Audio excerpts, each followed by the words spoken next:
Welcome to Relationship Lounge. I'm your host, Coach Deb, and this is Reveal and Heal. I have today with me Jasmine Upshaw. She is a genius when it comes to the pen. So I am believing that you all are going to get something from this interview.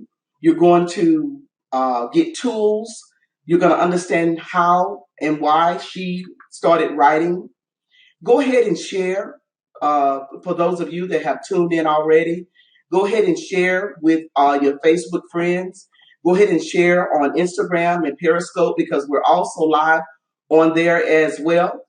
At this time, I'm going to give Jasmine an opportunity to go ahead and tell just a little bit about herself. It's on you, Jazz. All right. Well, hello, everyone. My name is Jasmine Upshaw. I have been a writer for pretty much all of my life. Okay, so I need for you to explain to the audience what inspired you to write that article. Okay. Now, what is it again?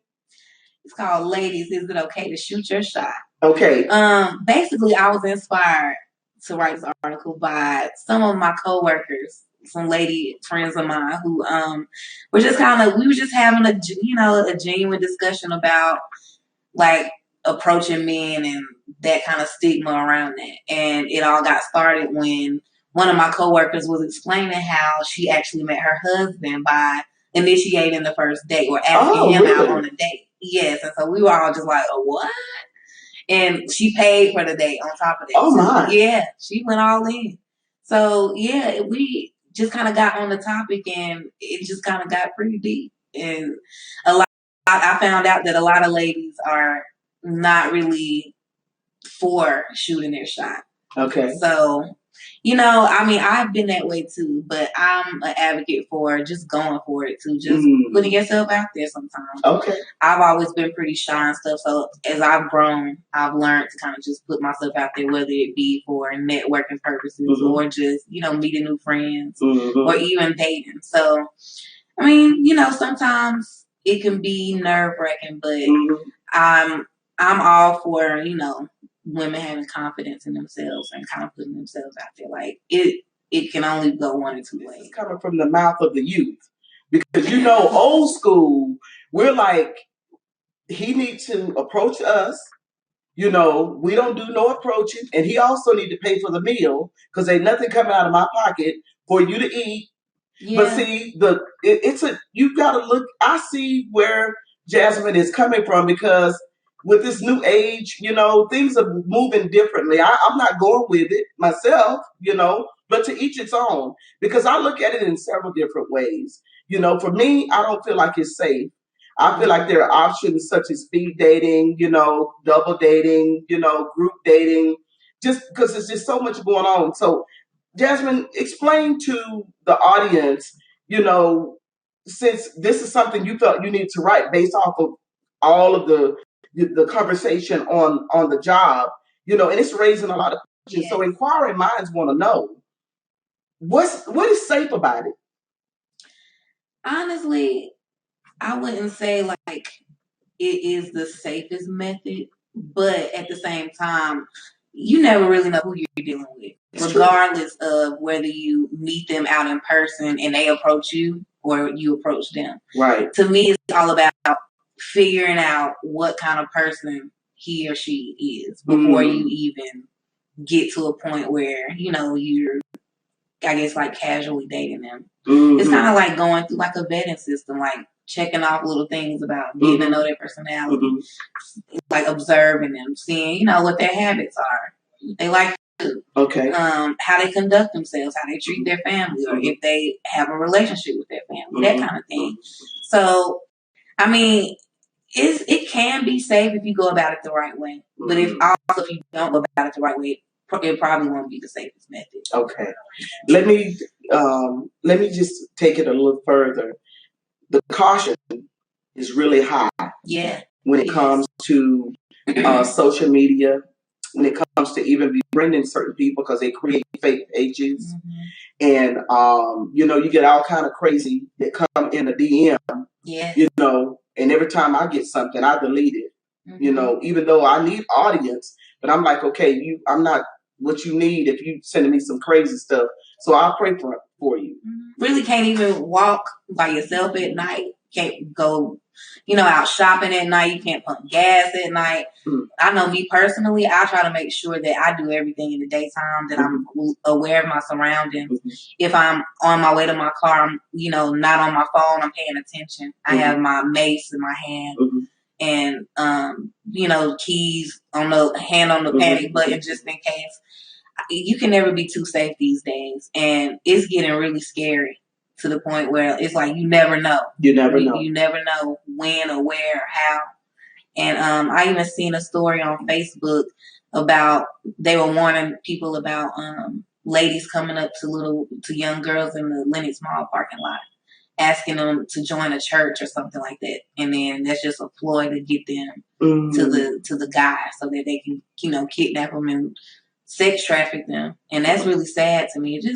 It makes me scared because I know recently a girl from Clark, Atlanta went missing. Yeah. I heard about a girl that went missing off Candler Road, a sophomore. And it was somebody else too from the same area, the Candler Road area, that's gone missing. And I was just like, geez, like every day is somebody else. So you got to be careful. You got to be vigilant. You got to be aware of your surroundings. You need to, if you can, stay in groups. And I wouldn't travel alone at night unless you absolutely have to. And if you do, just get where you need to go and stay there. I wouldn't make any stops in between. So you can see why it would raise caution for anyone to shoot a shot, because that's at a stranger. That's with someone that you don't know. Right. You're making, moves on someone that you don't know is real on Facebook, or it could be you're at a gas station or at a grocery store and you see someone of interest, and you're thinking that possibly that might be an opportunity for you to make yourself available to them. Do you think it's safe that way, or do you have a safer way to shoot your shot? I just feel like you got to kind of know when and where to shoot your shots. Okay.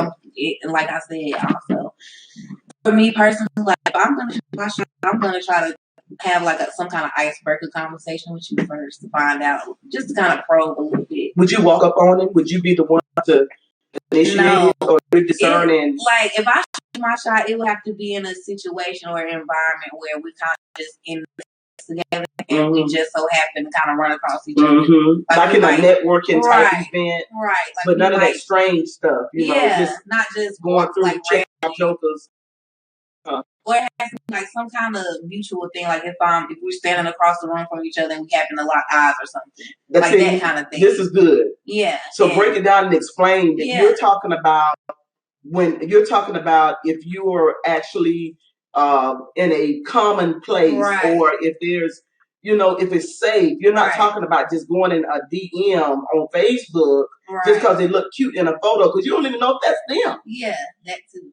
But now it can be kind of different too, because I know on my Facebook or Instagram, I'm friends with a lot of people, or like we have mutual friends. So it's kind of like if I know somebody, they might know somebody that I know or something like that. So it's not like, we are strangers, but at the same time, we kind of have somebody knows somebody that know them. Right, we have mutual people in common. So that way I can kind of ask about you before I even decide to slide into your DM. I'm so glad that you clarified. I'm so glad that you clarified. Yeah. So what we're going to do now, we're going to take it to another place. We're going to go to your writing. Yes. Which is very, very impressive. So tell everyone what exactly you do. What is the writing skills that you have? Well, honestly, I do it all. I write music. I write books. I write scripts. I do resumes. I do papers. I write for pretty much any kind of writing you can think of. I do it. So you're working on a book. You wrote a book too, right? It's a what is it? Fiction? Yes, you're working on it. Book. It's a fictional book, but I kind of like in the middle of me writing the book, I kind of had like an epiphany, and I decided to revamp it. Okay. So I'm pretty much starting over because I wanted to take it in another direction. Okay. And I felt like the direction that I'm taking it in now would be better than where it was going before. Okay. So I want to kind of take my time with it. But at the same time, I do want to work on my autobiography as well, which I was telling you about. That's going to be great. I hope, but I just don't know where to start. Like right. how to start it off, or like where, first off, if anybody would be interested in it, and secondly, how to make it, entertaining, but still, authentic. Right. Well, I believe that because everyone has a story, their story is different. Mm-hmm. So that's going to make it interesting because it's not going to be like someone else's story. And I believe that in everyone's life, there has been ups and downs. So at some point, there's going to be amusement. Mm-hmm. Amusement. At some point, there's going to be humor. You know what I'm saying? Because I believe that life, a balance of things that in these curves, that happen. I believe that your book is going to be amazing because it's going to be about you, and you're going to be introducing yourself to an audience that can relate to you. Me, I'm working on mine as well, and I'm starting from all the journals that I've written. That's helping me to pretty much do my writing. But it's a number of books, though. Yeah. When you live and all these things have happened, so that may be a good place to start. Just keen in on a certain area in your life that you can maybe share that story to relate to someone. That can help them. You know what I'm saying? Yeah. Now, let everyone know what inspired you when it came to the writing. What inspired you to write?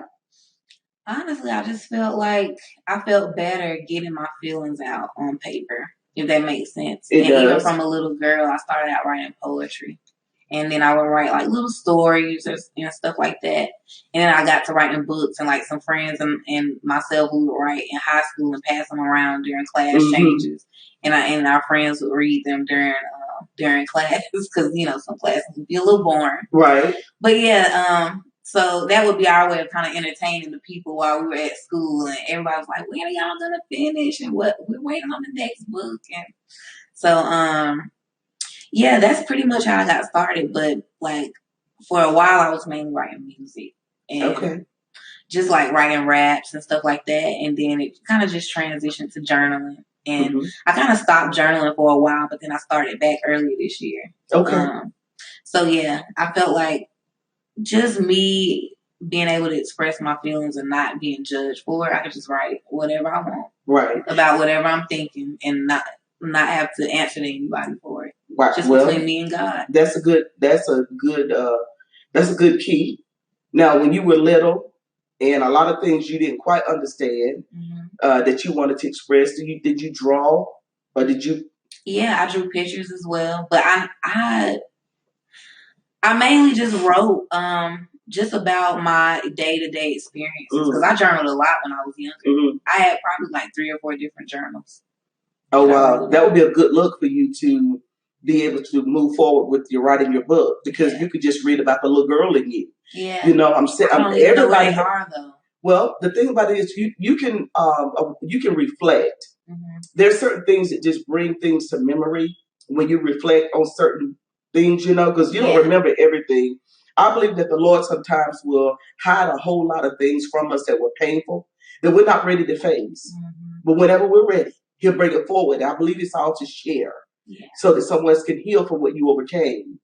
Would you say that in your writing, were there ever times when you really wanted to vocalize it, you wanted to talk about it, but you just was like, no, you were fearful of being, cast aside or judged, with friends? Yeah, it was a combination of not only fearing, well, I wouldn't really say fearing, but just not wanting to have that kind of conversation with certain people. And then the people that I thought I could talk to, they were just never there. Right. Right. I've always been the kind of friend that when somebody needs me, I'm there for them. Like they need, to talk or to vent about something, or if I need to, pull up on them, check on them and see how they're doing, I'm there. But for me, it's not always been like that. So that's when I would just turn to writing.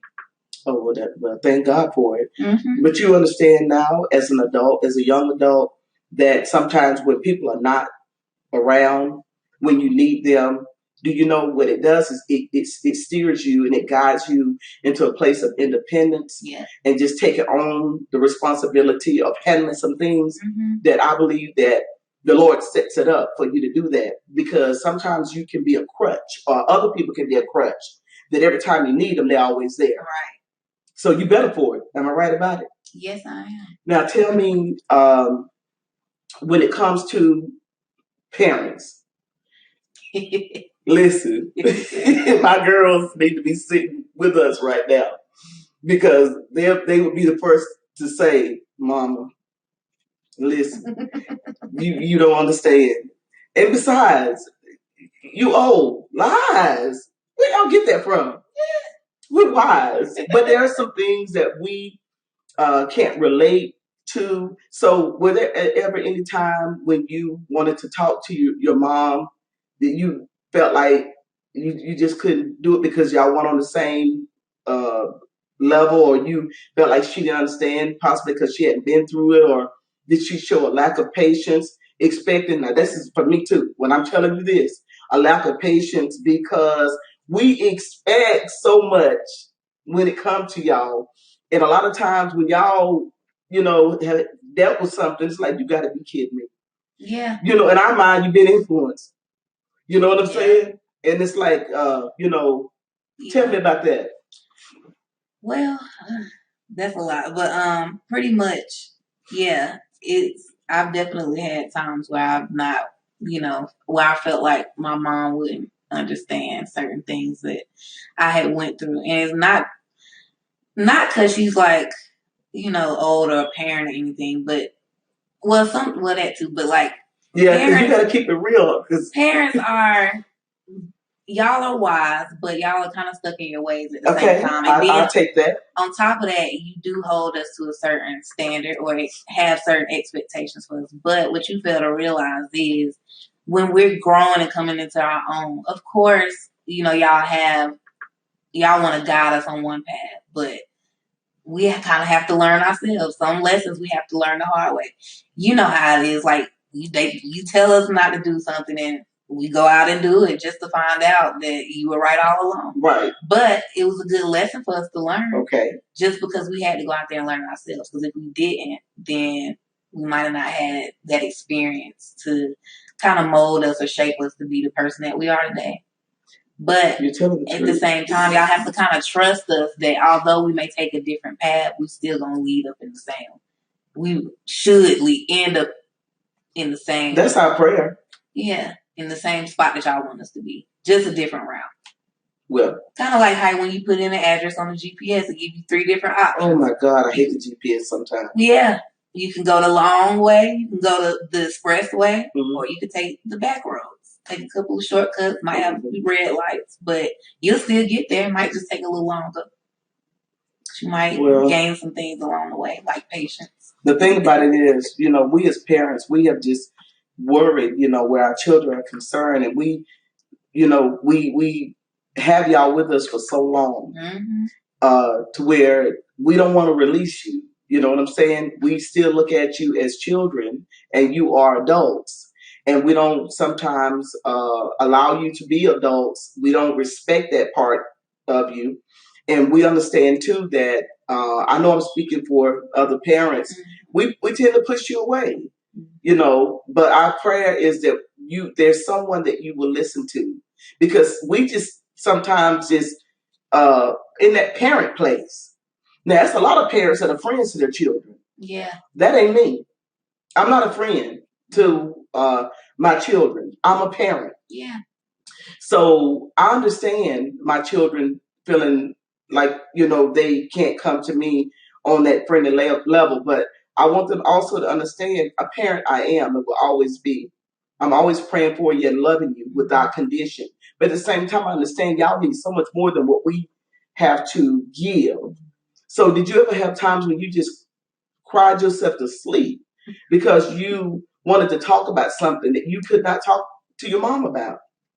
I mean, I wouldn't say like cried myself to sleep, but yeah, there have definitely been times where I've stressed about it because What did you do? Did you write? Yeah, I wrote, and then I would talk to my other friends about it because I do have like a couple of friends that I can we kind of talk on a deeper level than some other people that I'm acquainted with, but I would just either confide in them or I would just write about it because it has to come out some kind of way. Right. So writing is really purging, isn't it? Yeah. For me, it is. I don't want to keep all of that bottled up inside. That is so wise. That is so wise of you. Do not. Writing is a purge. Mm-hmm. Is there anything in particular that you can talk about where writing was just what you needed to do in order to flesh out whatever it is that you needed to talk about? Yeah. Because they weren't around. Nobody was around. Nobody but God.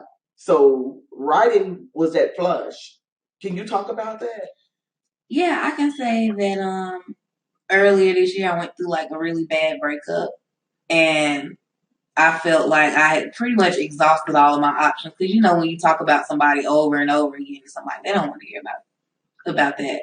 So, I was going through a really bad breakup and I was angry on the inside. I had a lot of ill feelings towards the person that I needed to get out, or else it was going to come out in another way. Right. As far as my actions were concerned. And I didn't want that to happen. Mm-hmm. So I wrote about it. And I honestly, I wrote a whole scene in a book about it. And it felt good. It did for me to get that out.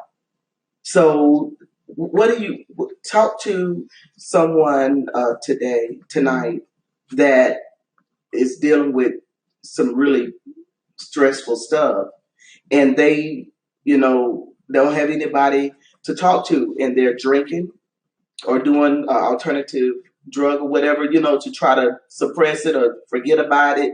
See, you got to release it. You got to. So talk to someone that might be dealing with something that they feel that they're the only one. It's always something. Yeah. And you don't have to be my age to know that. It's just always something. It's called life. But we have to deal with things maturely. Mm-hmm. So share with someone how how you feel it's important to write as a therapeutic method. I say just write it out. Like if you have people that you can't talk to or things that you can't express to certain people, you have to write it out so you can get those feelings out on paper and release all of that from you. And I mean, if you don't have anybody to talk to, you can always talk to me. I'm there for you. You can follow me on Instagram at Smooth Mentality, SMOOVE Mentality. You can add me on Facebook at Jasmine Jamia. I'll be here for you. I can be, an ear to listen and somebody that you can vent to. Because I know for me, like, I would have really appreciated it if somebody was there when I needed them in that moment. So, yeah. Well, I appreciate you sharing that information, Jazz, so that they can reach out to you. I know of several parents that are grieving right now because they have children that committed suicide. Mm-hmm. And the children, they didn't resort to writing. They didn't resort to doing an alternative drug or any such thing. They, one hung themselves. Yeah. Yeah, and the other one, just took sleeping pills and went off to sleep. Right. So it's not like they will ever know what it was that troubled them. As a parent, it's like, oh my God, that leaves a lot of questions. That's why I say for all of the parents, like, don't be too hard on your kids because you never know what they're going through. Like, being a child is hard. Well, even like being an adult is hard, a young adult. From adolescence to now, like, that's a really hard stage in life to go through.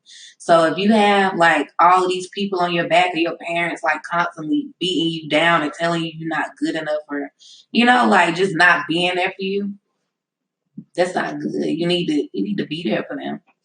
That's what I say. Well, now tell me, what was it like for you in school? Did you happen to befriend or know of young people like yourself that was trying to figure it out as far as to deal with things. They didn't resort to writing either. They weren't writing either. No, that's something you was doing, but right. But they resorted to other things. Like turning to drugs or men or just bad stuff right. to kind of like take the pain away. Because, like, I had a few friends whose parents, weren't there. Like, their dad wasn't there or their mom was, like, there, but not really a mom. Always just treated them like a stepchild, that kind of stuff. So I've seen it firsthand and seen how they felt, like, watching their mom choose a man over them or something like that. And it, like, I tried to be there for them as best as I could, but, yeah, that's not enough. They definitely have to have like a big support system, and they really want it from their parents the most. I get it. So now these things that you are bringing to our attention, it's very common. And of course, you mentioned, writing helped you. So writing is something that I believe is universal. Everybody can do it. Yeah. Because you need to get your feelings out. Exactly. And all you need is a pen and the paper, or we got technology. You can pull up a notepad on your cell phone and just type it out however you're feeling. So tell me, do you desire to help other young people like you? Or have you considered doing like a workshop or for beginners when it comes to writing? Or have you considered even a support group? Because you understand being young and the things that you go through. Have you considered any of those things when it comes to reaching out to the other people? Yeah.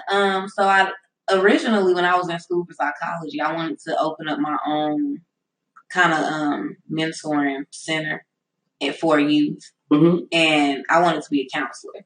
But I wanted to have like a place where young people can come that needed guidance and we could kind of just help guide them on the right path. Okay. Whether that be through writing, through sports, or, just other little activities, outlets that they can do to keep them from like, getting into trouble, getting out in the streets, getting into gangs, fighting, meeting up with strange men. Like, right.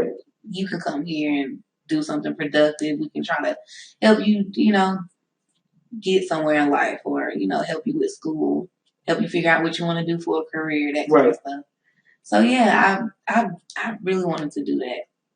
Well, I think that it's possible for you on a smaller scale. You can just start by, being a support, and of course, other young women like you that have already gone through some things and you found that writing was a way for you to be able to overcome and get through. And now you're pressing toward a fresh new career. Your eyes are open and you just ready to just fly. I think it'd just be great for you to reach out to young women like yourself, and y'all can just get something going. And then that way, what y'all can do is possibly, visit places like shelters, because I know for me, I started writing as a little bitty kid. And before I understood my story, pretty much I was just writing what I was feeling. Because, I would say things like, I'm so mad right now. I would just write anything, whatever I was feeling.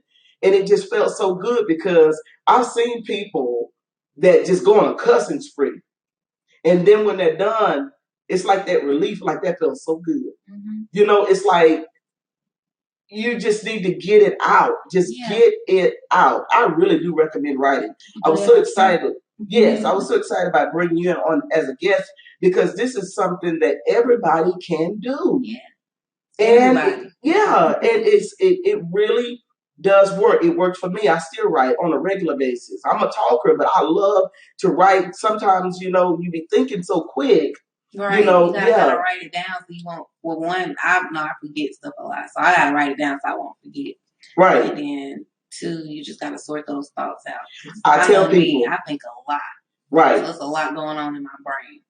Well, that's a good thing. We have to learn how to compartmentalize our thoughts, so that you know, a lot of times the writing, you just write. They say when you start writing, you just write. Don't try to figure out anything, just write. Right. And then once you're done, all that can be put into perspective. So tell me, what do you think about, you know, the you know, that show called Teen Mom? I watch that sometimes. Yeah. So what do you think about teen moms today?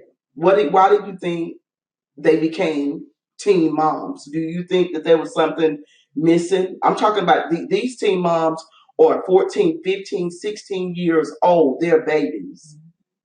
So and they're intelligent. They're smart. So what do you think was missing that they felt the need to want to be a mom? Because I've heard some of the stories and they are like, I wanted to be a mom. I wanted something I could call my own. So they were fully aware of, you know, what they were doing. What do you think they battled with? I actually have a friend who wanted to have, who became a teen mom. We were in college at the time, and I remember trying to talk her out of it. And I remember her telling me that she wanted to have a baby so that she would have someone to love her. Because at that point, she had been through she had a real bad accident, and was just kind of going through a lot of stuff internally, and dealing with a lot of, I guess, a lot of different feelings inside, and then going through family stuff and whatnot. So she expressed to me that she wanted to have a baby because she wanted somebody to love her, and she knows that love will be forever, that kind of thing. So it could be a variety of different factors, but I think the main thing of it is that family unit at home. It's like a lack. It's definitely something missing in the family unit. And for me, I know, and I've talked about this with some of my friends too, is that a lot of parents nowadays, it's a one parent household. It's not a two parent household. And that could play a part in it as well. Mom might not be around. He might just be living with dad, or he might be living with mom, and dad might not be in the picture. So that could definitely play a role in it too. And I know for women or young girls, we need our fathers in our lives. So if we don't have that, of course you're gonna go seeking like an older man or something. Somebody that's like 5, 6, 7, even 10 years older than you, to kind of like have that father figure, in your life. And I know that firsthand because like I said, I have had friends who went through that because their dad wasn't around and they had issues going on in their family. So for me, I just think that it's a lot of people out here that's having kids, and you're not thinking about what that kid's gonna have to go through not having two parents in the household. So yeah. That's it's deep, you know. It's deep. It's there's no judgment, yeah. you know. No judgment. It's troubling, and I believe that it's due to sometimes to lack of purpose. You know, when young people don't have, you know, guidance as far as a purpose in what they want to do. Sometimes it's the influence of the opposite sex, you know, convincing them that let's do this. You know, when a child is alive, uh, I do believe that we need to offer tools. You know, I believe sometimes as parents we fail, and I'm speaking as a parent. You know, we fail our children because of working full-time jobs. You know, working two jobs even if it's a single household. Uh, uh, and you said it best, choosing a man over the children. It's so many different things that we just miss it, and we just have to stand up as parents and admit it. You know, instead of jumping on the child when the mistake is made, we need to take our role, take our place in it, Right. and be accountable to it being that we fell along the way ourselves. I look back and I'm reminded, of so many times. I have 4 daughters. Mm-hmm. So many times they have tried to come to me and talk to me about stuff, and honey, I wanted to say the blood of Jesus because I was like, what the world? Instead of me trying to understand what they were saying, instead of me reflecting back, I had always been this age. I was a teenager at one time, Right. that part of my life, I just seemed like want to forget, because I was a regular teenager. And guess what? There's nothing wrong with that.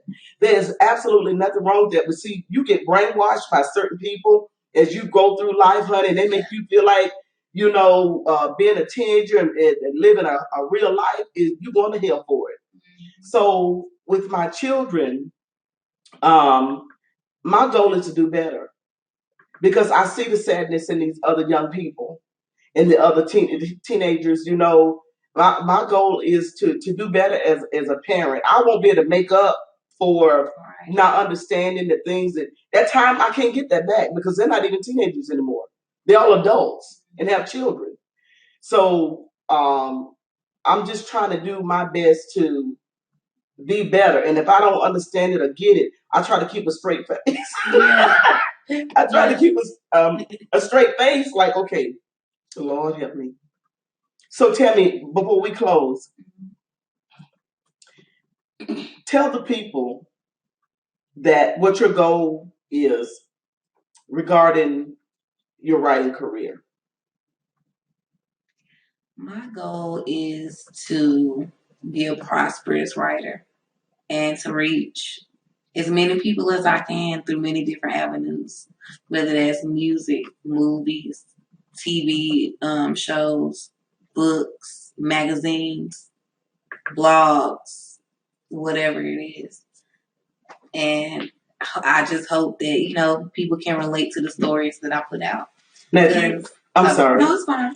But I was just gonna say that all the stories that I write are pretty much based off of some kind of life experience that I've had or I've seen. If you had to speak to an individual, if you speaking to these women, these young ladies, these young men, um, would you admit that writing is something they need to continue to do? Oh, yes, definitely. I say if you're writing and now, don't stop. Just keep at it. Because I know I took a while off and stopped writing. And I didn't realize until recently that writing really helped me to kind of get my feelings out and, express different things, different thoughts and stuff that I was having. So I would say if you're writing, continue to write. If you're not and you're going through something, then start writing. Yes. Definitely start writing. Write about everything. Yeah, even if like you say you don't have time, just take 5 minutes out of your day. Even if you don't have a pen or paper, pull out your phone, pull up that notepad, and just type your feelings, your thoughts. You never know what you can come up with. So you are a testament. You are a testament that writing got you through. Oh, yeah. And you recommend that as a tool. Mm-hmm. There's a number of things that you can do, but that particular thing, it got you through, didn't it? Yes, it did. Well, as we begin to close, I want you to go ahead and let social media know how to reach you. Don't leave anything out. I want them to be able to reach you when it comes to you do script writing. Is that right? You do plays. So I need for you to let them know that you do these things and how they can reach you. Okay, that means your email address, just everything. Go ahead and tell them how to reach you. Okay, so first off, you can reach me on social media, like I said earlier, on Instagram at Smooth Mentality, SMOOVE Mentality, and you can also reach me on Facebook as well, Jasmine Jamia, JA apostrophe MIA. And then you can also reach me on my email at jazzy305@yahoo.com. And that's pretty much all the way. So any way you want to reach me, I'm available. If you want to leave a comment under a picture or hit me up in Messenger or email me, I'm here for you. Encourage somebody. Encourage someone that, is battling with a bad breakup like you did. You didn't resort to anything crazy. You went to pen and paper. Encourage someone today. Yeah, right. Just right. Whatever you're feeling, right. Pray about it and write. Right. I talk to God all the time, and I write at the same time. Sometimes I talk to him before I write. Sometimes I talk to him after I write. And I feel a whole lot better. So you didn't do nothing crazy. No. And I thought about it. Right. That's a natural feeling though. But you're good. You're good. You're good today. You say focus, you're good. Yeah. And writing helped you with that. Yeah. I'm not gonna say it was easy, but it was definitely some tears shed on the page at times. But right, because it helped me. Like anytime I would get a negative feeling or I felt bad, like I wanted to, cry or like punch something, I just wrote. Good. Just wrote. This is good. Well, I'm telling you, Facebook, Instagram, Periscope, I want to thank Jasmine Upshaw for being my guest tonight. This has really been a rewarding experience for me because it has taken me back and reminded me how I fell short when my children are concerned. Things could have been a whole lot worse for my house because I was such, a parent that was out of pocket, I just didn't look at it in the eyes of a child. And I just want to speak to the parents, how important it is that we are mindful that before we became adults, we were children, young teens. We can't push and run our children away. Right. When things go wrong in our children's lives, we got to take responsibility that we fell somewhere along the way and missed the mark. But thank God, we can fix it. They need to know that we're here. Right. It's not too late. It's not too late. It's not too late. Just make sure that you relate to them or try to relate to them. Don't put them down. Don't call them names. Don't judge them. Don't be evil to them or negative. Encourage them, support them, uplift them with whatever they're going through. Because they might not be here one day, or you might not be here. So cherish each other, love each other, and support each other. Like, life is too short to be walking around mad all the time. I love it. I want to ask all of social media to like Facebook page, Relationship Lounge podcast like page, Relationship Lounge podcast fan page. Also, I would ask you to subscribe to YouTube, which is Relationship Lounge 19. Also, I would like for you to leave a comment. Please leave a comment. Subscribe as well from on YouTube. I need for you to let me know what topics you would like to discuss. What topics do you want to talk about? I got some great guests that's going to be coming for the remaining of the year. We're going to talk about a lot of different things. But see, for me, the biggest thing about this whole subject matter is silence and shame, because I want the conversations to be about a place of humility to survival, because whatever you went through can be a healing for someone else. That's why it's reveal and heal. I want you to feel totally comfortable to share, because somebody's listening and they may be on the edge and need to hear your story. I want to thank you for tuning in this evening. And I want to remind you to love yourself, love everybody, and be an example. Good night. Good night.